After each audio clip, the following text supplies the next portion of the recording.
So what is in a cell as far as we know now? A world that Darwin never could have imagined.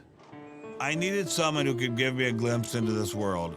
So we went to molecular biologist Doug Axe. Think of a cell as being a nano factory, a factory where, on a very small scale, digital instructions are being used to make the components of the factory. Here we have the famous DNA double helix. You can see the two helical strands that are intertwined and wind around each other on the outside of the molecule. This is the material that stores all of our genetic information.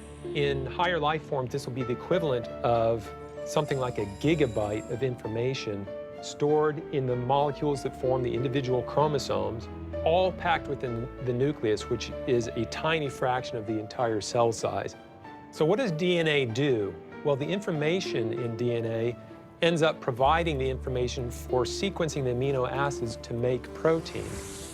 We have information in a one-dimensional form that provides the information for a three-dimensional form.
I'm finally just beginning to grasp the complexity of the cell.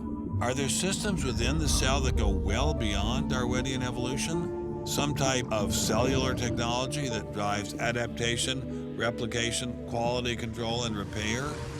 What if these new mechanisms have massive design implications? Well, I say, so be it. The cell really is like nothing we've ever seen in the physical world.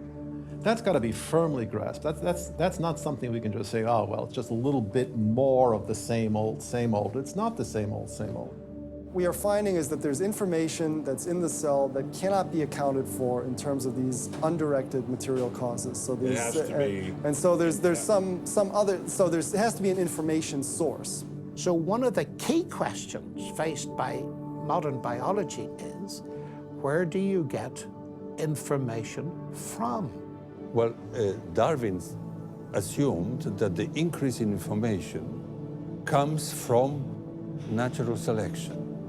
But natural selection reduces genetic information, and we know this from all the genetic population studies that we have. And where does the new genetic information going to come from?